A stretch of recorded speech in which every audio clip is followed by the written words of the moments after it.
ایک مسئلہ تاریخ میں جو اس کو بھی تجزیہ کر کے پیش کرنا چاہیے کہ تاریخ میں مثلا ابھی آج کے ماحول میں بھی دیکھیں، گزشتہ تاریخ میں دیکھیں، ہم صحابہ کے متعلق لعن طعن کی جاتی رہی ہے، ابھی بھی کچھ لوگ کرتے ہیں، پہلے بھی کرتے رہے ہیں۔ تاریخی طور پر کبھی کسی نے جائزہ لیا کہ یہ کیوں کرتے ہیں، یہ کیوں شروع ہوئی ہے؟ غلط ہے، یہ کام جرم ہے، لیکن یہ جرم شروع کیسے ہوا؟ صحابہ پر لعن طعن کیوں شروع ہوئی؟ صحابہ پر لعن طعن کا ذمہ دار شیعہ کو قرار دیا جاتا ہے کہ یہ ہیں بانی اس کے، اور یہ گستاخ ہیں، یہ بدتمیز ہیں، یہ فلاں ہیں۔ لیکن اصل ماجرا اگر آپ ڈھونڈنا چاہیں کہ اگر شیعہ پلیٹ فارم سے یہ کام ہوا ہے، یہ جرم ہوا ہے، تو یہ کیوں ہوا ہے؟ آغاز تو شیعہ نے نہیں کیا، آغاز بنو امیہ نے کیا، امیر المومنین پر نعوذ باللہ لعن طعن کر کے۔ تاریخ بھری ہوئی ہے، سنی تاریخ میں بھی لکھا ہے، شیعہ تاریخ میں بھی لکھا ہے، ہر طرح کی تاریخی حوالہ اس کا مستند ہے۔ 100 سال تک یہ لعن طعن کرتے رہے، اور اموی خلیفہ عمر ابن عبدالعزیز وہ آئے، انہوں نے آ کر بند کروائی ہے کہ یہ جائز نہیں ہے، ناجائز ہے، جرم ہے یہ، امیر المومنین پر لعن طعن۔ سرکاری سطح پر حکومتی سرپرستی میں یہ کام ہوتا رہا، امیر المومنین پر لعن طعن۔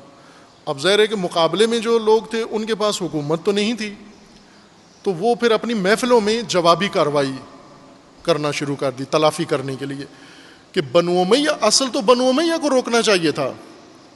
اس وقت جو موجود تھے شیعہ، ان کو چاہیے تھا کہ وہ قیام کرتے، وہ میدان میں آتے اور بنو امیہ کو اس جرم سے روکتے ہر قیمت پر۔ مثلا کوفہ میں شیعہ ہیں، اور کوفہ میں ہی لعن طعن بھی ہوتی ہے، حکومتی سرکاری دفتر، سرکاری جمعہ، اور سارے لوگ اس کے اندر، امیر المومنین پر کھلے عام لعن طعن ہوتی تھی نعوذ باللہ، اور کوفہ بھرا ہوا ہے شیعوں سے۔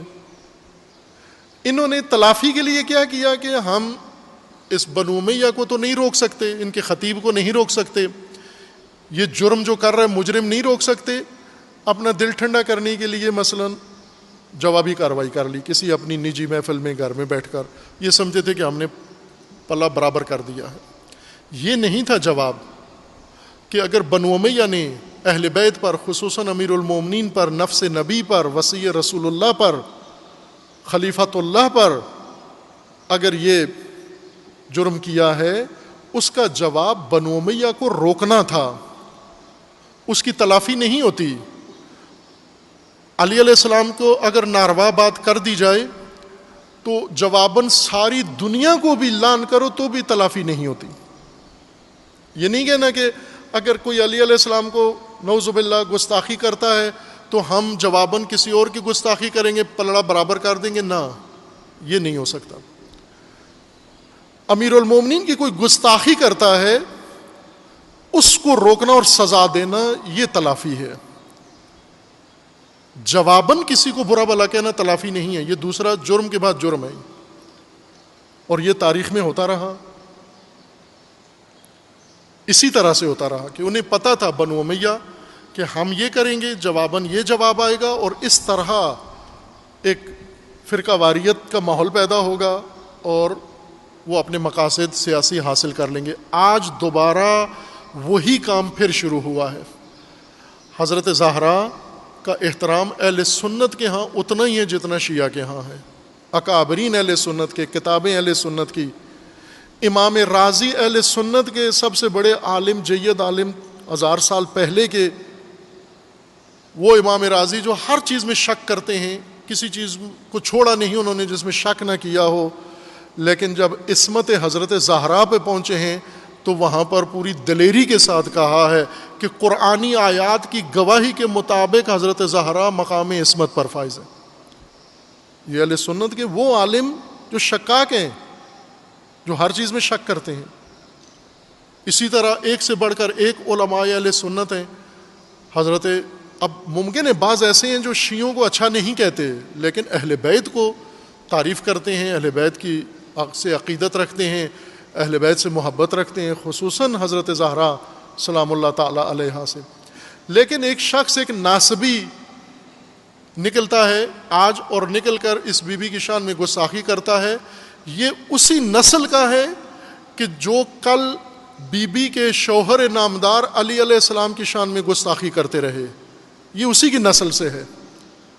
وہ امیر المومنین کی شان میں کرتے رہے، اس نے بی بی کی شان میں کیا ہے۔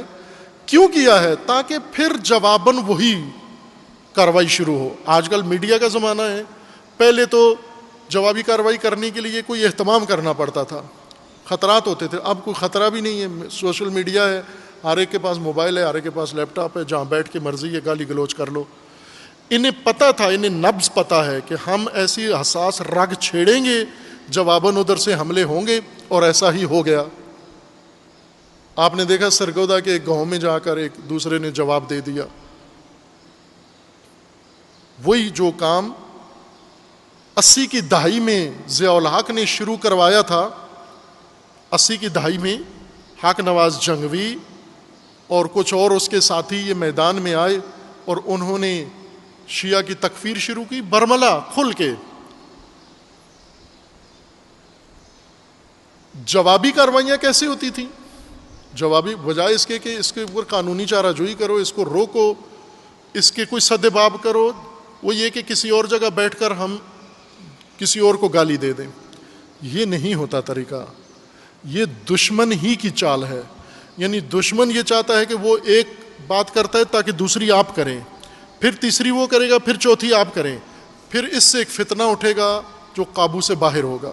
ظاہر ہے جب دونوں طرف سے دل آزاری ہوگی، دونوں طرف سے گستاخی توہین ہوگی، تو پھر عوام لا تعلق لوگ بھی بھڑک اٹھیں گے، اور ملک کے اندر پہلے سے زیادہ بڑا فتنہ اور فساد، دہشت گردی کے ساتھ ساتھ آپ توجہ کریں کہ یہ ٹائم ایسا رکھا گیا ہے پاکستان کے اندر کہ ایک طرف سے دہشت گردی اور ایک طرف سے فرقہ واریت، دونوں کو ساتھ ملا کر پاکستان کے لیے یہ نقشہ بنایا گیا ہے۔